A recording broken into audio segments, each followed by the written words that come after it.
Hey guys, what is up?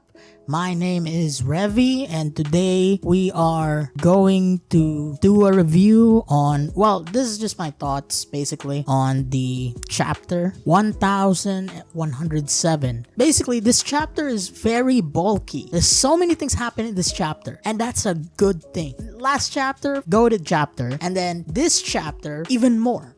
Okay, so we're gonna dive in deeper. Before we start, this is my input on the chapters rather than going in and basically summarizing the chapter because I know it's gonna be boring to you guys, whoever is watching this. So, it's insane how many people do not believe that Usopp's gonna get his shine on the Elbaf arc because the fact that he was the first guy in the Straw Hats who notices the giants gives me a strong indication that Elbaf arc we will get content for Usopp. I'm hoping to God that we get it. Okay, this is what I've been saying in the past chapter that Usopp should get more. Please, Oda, just give us Usopp content. I'm interpreting this as a sign, a big sign that Usopp might come and have a lot of things to do in Elbaf, and I'm really hoping that that was the case because we're getting tidbits of Usopp when it comes to the Dressrosa arc, and then we get to Wano. There are some things there, and I feel like to me he was just overshadowed by a lot of characters. But at the same time, it's not like he's lacking in those area. I want more Usopp, and then the Zoro versus Lucci fight, and basically this fight is a stalemate, and I know some people would disagree. I feel like many people downplay Lucci way too much because of the fight between him and Luffy. When Luffy and Lucci were fighting, Lucci looks like a bum, and I get it. I get that, you know, people underestimate him and Zoro is gonna pack him up, but it's not really happening. It's not happening. It's more like a tie basically. Both of them are just fighting back and forth, trash talking back and forth, right? The fight between Lucci versus Zoro were longer than the fight between Luffy versus Kizaru. I feel like that's a big indicator that maybe we're gonna see a stalemate on this fight rather than seeing it finish. And, you know, for me, it's fine. Lucci's not a scrub, and I feel like people think that way because of the fight between Luffy and Lucci. It's not. It's not. He's not a scrub. He's someone who is a master of Rokushiki. He has decent armament and observation haki techniques. He's also an awakened Devil Fruit user. We can't underestimate him. So, yeah, that's my input on that. Anyway, it's such a sweet moment. I'm happy for Bonnie for seeing Nika, dude. I like it's just so cool. It's just it's so great. I love that. I love that. Sanji blocking the like this is an interesting topic. So we've seen Sanji pop off in Egghead for a while. What the fuck? Like he's been doing a lot of things in Egghead right now, like more than Zoro. Like yes, it feels like I'm getting the Sanji of Alabasta arc and the Enies Lobby arc, which is just yes. Holy shit, yes. He's back. You know, he blocked, well, I don't know if he blocked the laser or more like disintegrated the laser. He literally kicked the laser, and you see Kizaru's face, like really surprised. Dude, what the fuck? And even Frankie seeing it, like, yo, that's how powerful a laser is, I guess. And holy shit, like they were surprised. Like, what the fuck? What the fuck was that? And like, oh my god, I love that. And like, oh man, like his eyebrow changed again in the chapter. And it's all about the power of love, baby. It's the power of love. Hey, you know what? Fuck it. If that's the explanation, I'll give it to Oda, okay? Like, fuck it. You know? I agree. This might just be my favorite part of the entire chapter, and that is the Blackbeard pirates, like, moving around. And how, this is my thought process when I saw the flag of the Blackbeard pirates in Egghead. I'm certain that Blackbeard wasn't in the ship.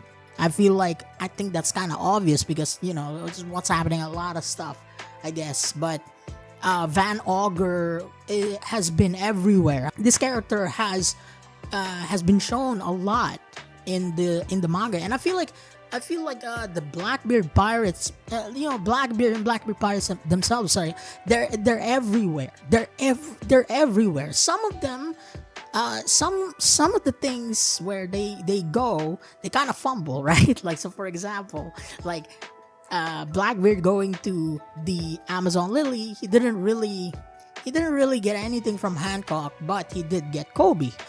So even though it's a fumble, he did get something out of him. And then it all goes into the Garp situation with what happened to Garp, right? Everything that's happening so far was mostly just Blackbeard. And Shanks was right, Kid is not his priority. Kid is not his priority. He wanted to find Blackbeard as soon as possible because we're seeing it in real time that Blackbeard and the Blackbeard pirates, they are a menace. They're a menace, bro. They're goddamn menaces. The mythical zones are very powerful, like really powerful. If Devon's ability was not just to copy, but to also copy abilities, this is really, really bad. Because she just copied fucking Saturn, alright? They're like, oh shit, we're fucked. Blackbeard's dream really just ties into what Rox D. Sebek stands for. How like Rox D. Sebek also wanted the throne, the king of the world, right? And it's interesting how the crew of the Blackbeard pirates and the crew of Sebek are total fucking opposite between one another. How like Rox pirates, they follow Rox as the leader, but at the same time they are very disorganized as a group. As a crew, they're very disorganized. But then you see the Blackbeard pirates and like his crew are doing many things. They're very organized. They're very good. They're very fucking good. They've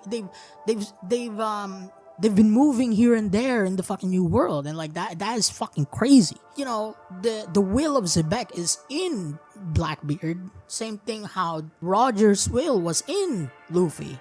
But at the same time, the crew of Sebek was a failure. Even though like Big Mom and Kaido and Whitebeard are really strong, they don't really have any, they're not tight-knit compared to the Blackbeard pirates. There's a lot of things to unpack with that last one. There's so many things in my mind that like, what the fuck, what lineage? But then you realize that like, despite him being a D, because I thought that was the thing that they were talking about, like him being a D, right? We also got to understand the fact that like this guy has two devil fruits, and he's the only dude that has it. Now here's the thing, I don't think there's any human in their era, at least right now, the era right now of Luffy and the others, who ate two devil fruits and lived, because we would have heard about it. Alright, he's the only guy who has two devil fruits, and that's weird. But at the same, like, why it's weird is because he can just, what is stopping Blackbeard from getting another fruit and giving it to his subordinates and having two fruits? Like, he can't give it to his subordinates for some reason. For some odd reason, he's the only guy who has two devil fruits, which is like I said, weird. He's the only guy who's ever done that in the story so far, and like, this is a weirdo. So the secret lineage might just be what Shanks and the Gorosei were talking about. It might not be Luffy and his Gear 5 transformation, his Nika transformation, but it might just be Teach, which is goddamn terrifying. Like, it really is. It's terrifying as fuck. Like, fuck. Oh my god. Also, the fate of the Blackbeard crew to Blackbeard is really, really interesting. I love that. I love that. I love it. Love it so much.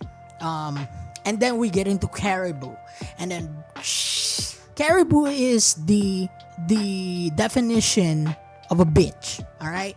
But at the same time, I kind of respect him because at the same time, like like he's the same as Bartolomeo, and he is my homie. Okay, he's a fan.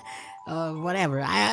Fuck it, right? But at the same time, like this guy would give us a little bit of trouble because Caribou knows where the two ancient weapons are. He also knew where the poneglyphs are. Well, fuck the poneglyphs, but I feel like the ancient weapons, he knew the information about them. So Poseidon and Pluton, he knew these two ancient weapons, and you gotta remember that through your head that Caribou is a character that has been around, and Otis kept him for for I guess for this moment. Like this is fucking role in the story. And yeah, that's it. Like this chapter is fucking amazing. I feel like this is a peak chapter right here. This is a goated chapter. 10 out of 10, like when it comes to rating. And yeah, like I enjoyed my time. Like comment, subscribe. Wherever you hear, I'm signing out.